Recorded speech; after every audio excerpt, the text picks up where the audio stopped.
This is Uncovering Sports.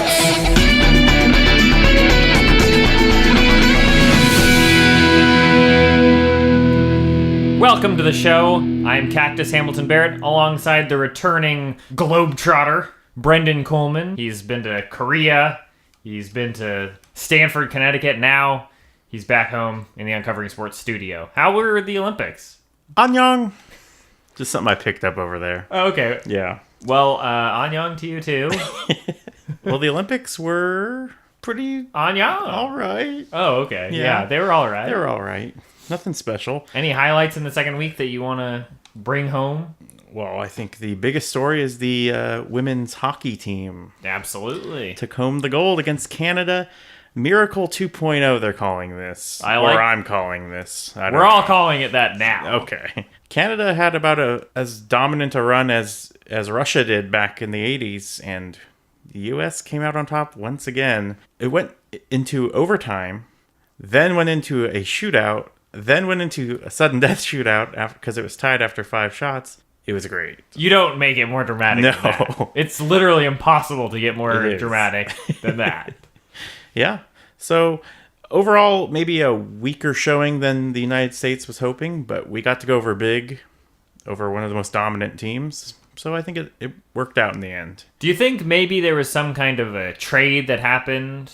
You know, the U.S. seems to have sacrificed several gold medals in this Olympics, but they do get to take home this big win over hockey juggernaut Canada. Yeah. I think there was a little bit of a bargain there, and yeah, I'd say it was worth it. Yeah, it was worth it, definitely. Yeah, we can all stand proudly knowing that we won at hockey. Yeah, and curling. Men's curling, yes. I was especially excited about that. I know you were. Team Dad Bod took home the gold. Did you get to catch up with the curling guys on the flight home or anything? You know what? I was flying business class, so... So you missed them. I missed them. Back there in coach. Yep.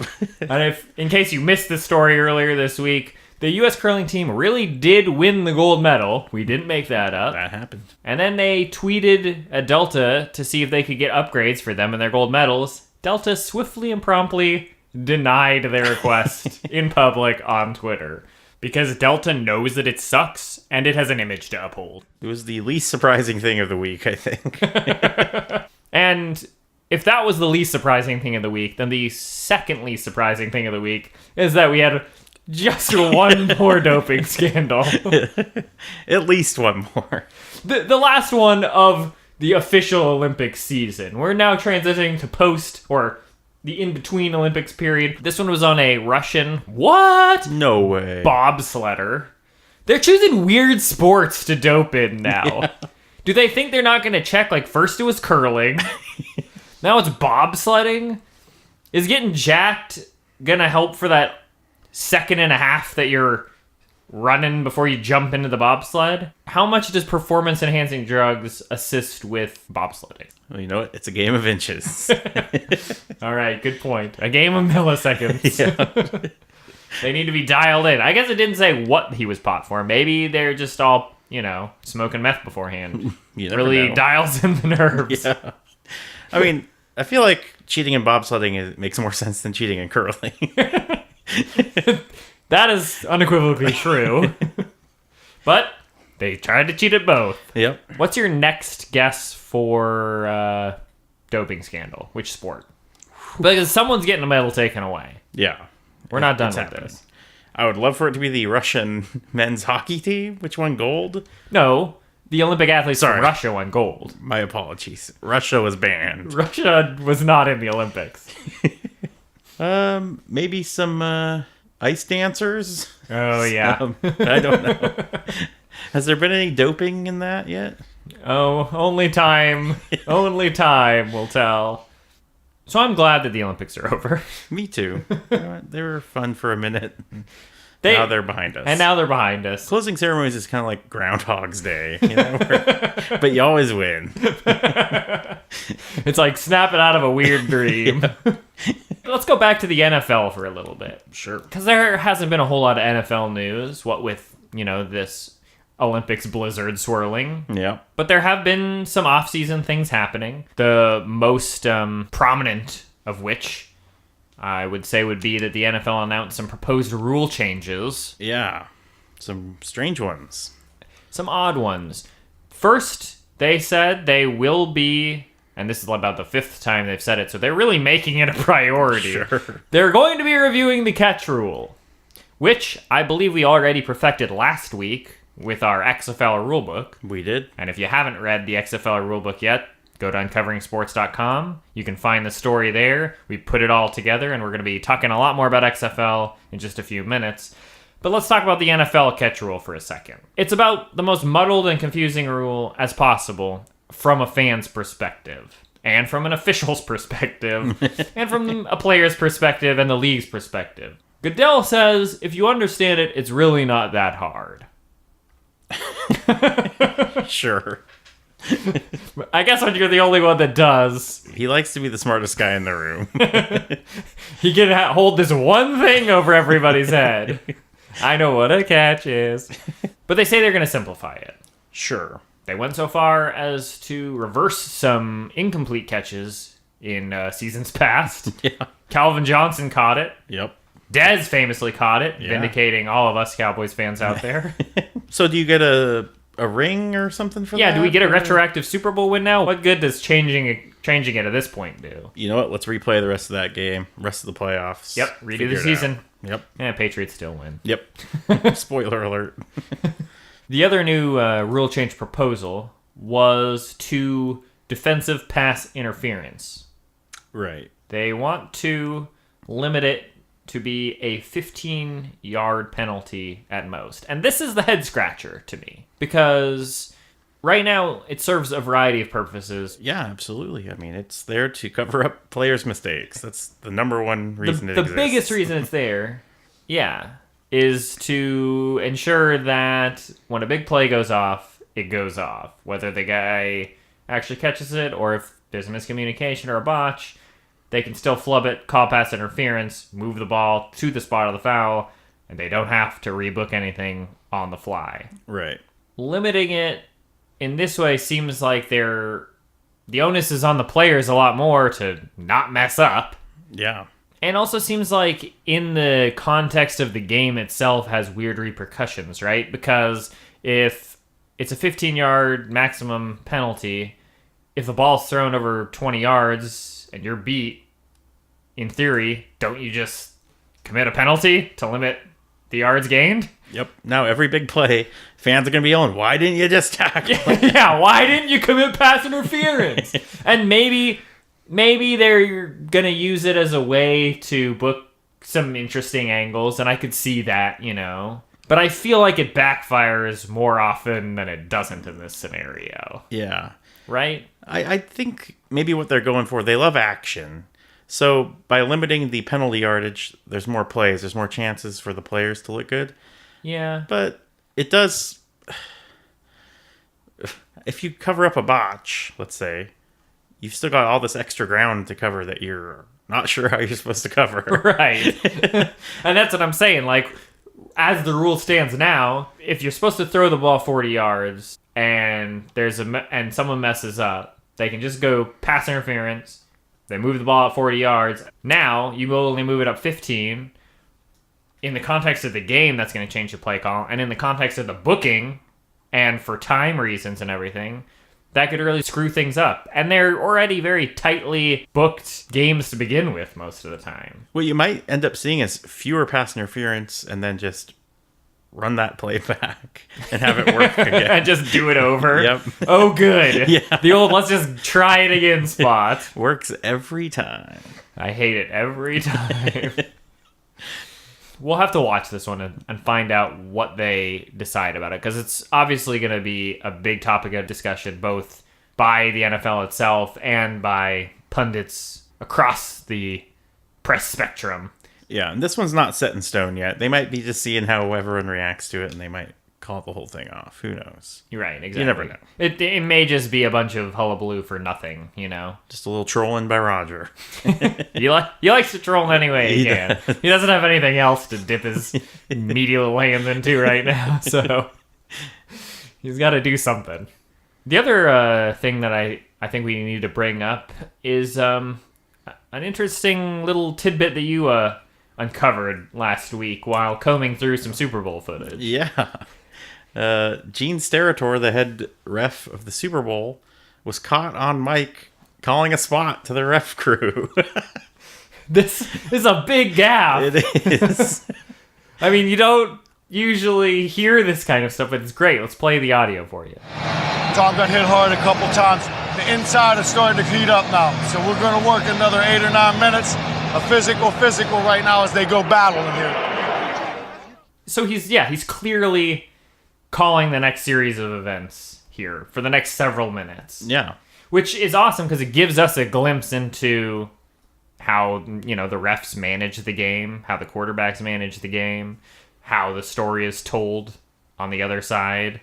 I mean, we clearly hear him talking about Tom. First name basis. Yep. It sounds like it's all going according to plan. There, if you recall, there was a pretty rough game and not a whole lot of penalties. They let him go for a bit there, which is exactly what we're hearing here. Yeah. I think it's important for people to hear stuff like this every now and then, but I'm sure maybe Roger's not too happy about it. No, you gotta believe Gene's probably gonna be facing a little punishment for accidentally keeping his mic on while spots are being called.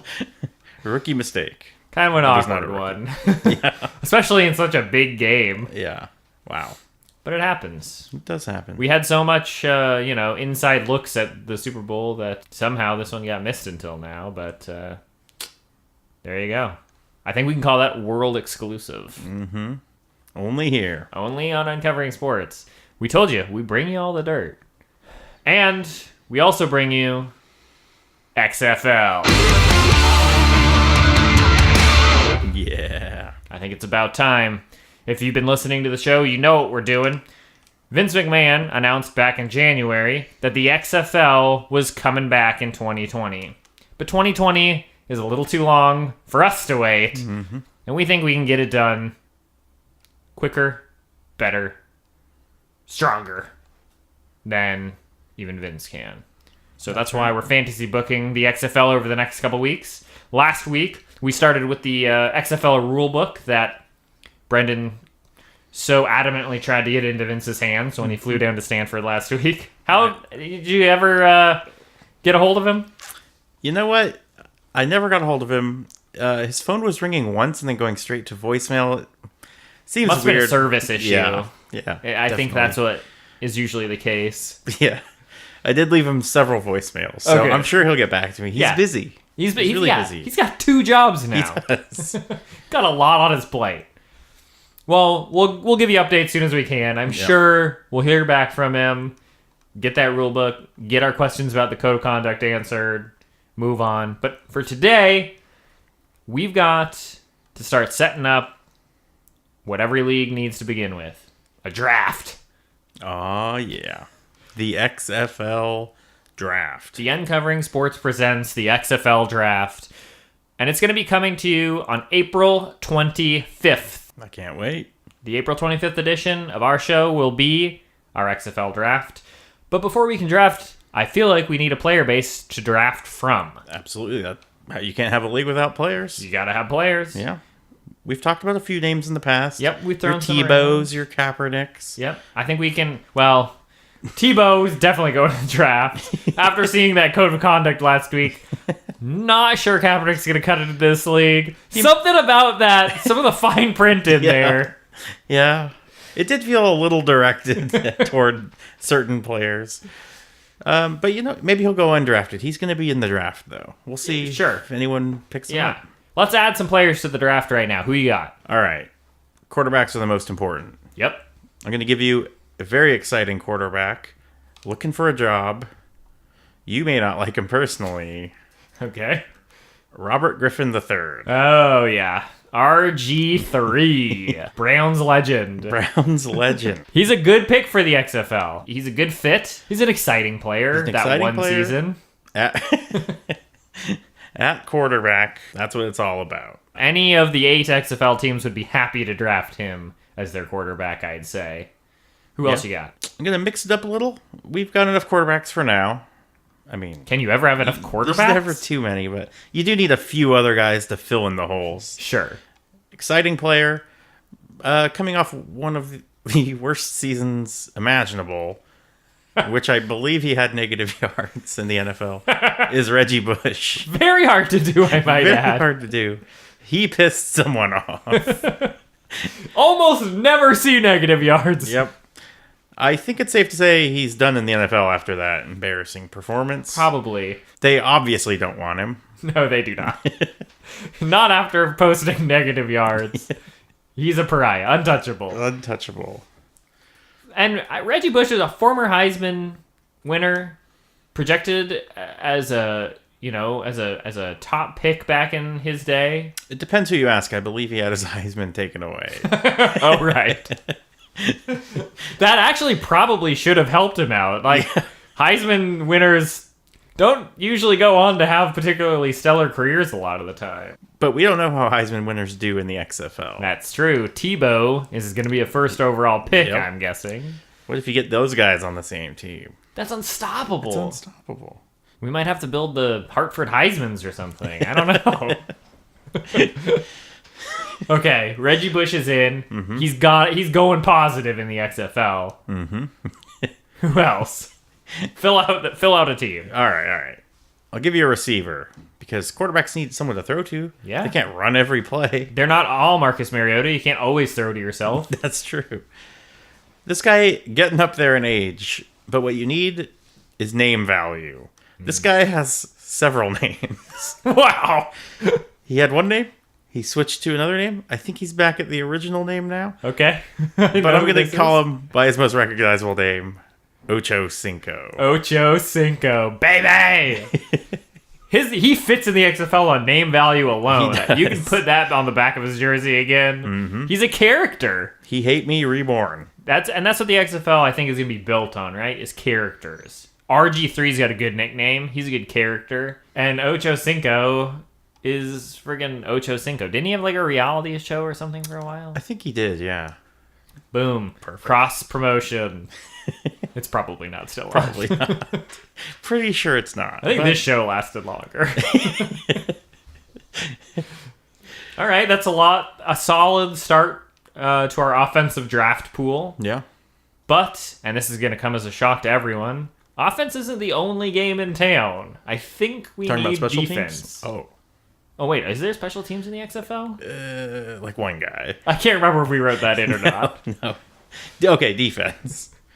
I'll give you one name for now. I think he fits the character. He's very lovable, little big guy. Sure. BJ Raji. Yes! One of your personal favorites. Oh, man. I love BJ Raji. First of all, who goes by BJ? But secondly, he's one of those guys that you love, that he just always looks like he's having fun out there. Mm-hmm. And I remember when they put him in on offense for whatever reason and just have him truck through a couple of guys on the goal line. So he's one of those defensive players that have some offensive snaps and offensive touchdowns. And that makes him better for the XFL. That is an XFL candidate if I've ever heard one. We might just pencil him in as a tight end, actually. Why not? Everyone plays both ways in the XFL. Yeah. Well, not quarterbacks. That's not safe. Yeah. That's but good. if they did, they would be the best defensive players. Oh, absolutely. Bar none. Yeah. You wouldn't be able to stop them. No. And there would be rules where you can't really get not tackled by them. It's two-hand touch for quarterbacks. Yeah, both ways. Yeah. Okay, we got some players. We've got our draft date. Mark your calendars now, April 25th. Mm-hmm. If you want to add more players, tweet us at Uncovering Sport. Go to facebook.com/Uncovering Sports and just throw us some comments about players you want to see in our XFL draft, because we got to fill up a whole pool for 8 teams to draft from. And speaking of 8 teams, we need teams. We do need teams. You can't have a league without players. You can't have a league without teams. That'd be really weird. It would be weird. It'd be pickup games. It'd just be a pickup game league. It'd be like that weird few seasons of the Pro Bowl where they did the fantasy draft thing. But every week. I'm not sure how you'd keep score of that in a league situation. Yeah. And that's why we're going to have teams in the XFL. Vince stated he wanted 8 teams. Mm-hmm. We assumed 2 divisions of 4 each, right? Yeah. Probably an East and a West. East Makes and kind of West. sense. Yeah. So who's our first team? We've got one. We've got one. Kicking things off. Playing out of Austin, Texas. That makes sense. Texas is the football state. It is. Friday Night Lights. Yeah. The Texas Rattlesnakes are now part of the XFL. Oh my God! The Texas Rattlesnakes have just entered the XFL. I think Vince is going to love that one. Vince already owns the trademark. Yeah, that's true. So there's no need to do anything.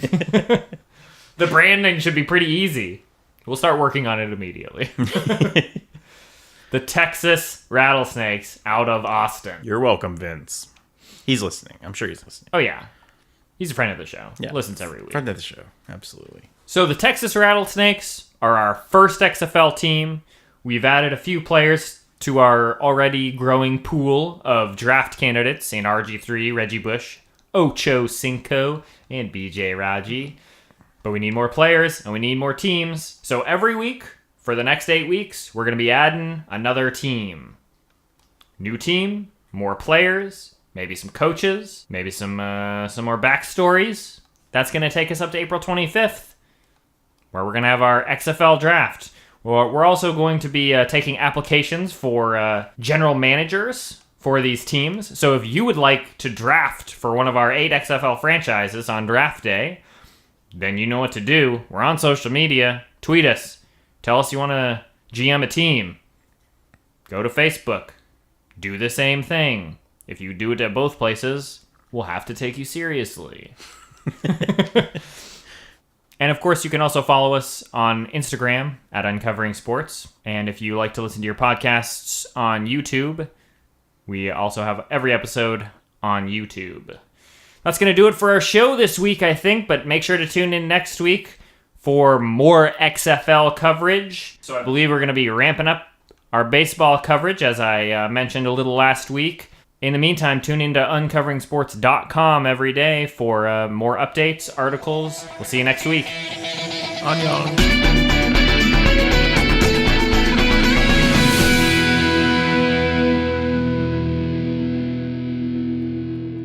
I'm pretty sure it's the same as aloha.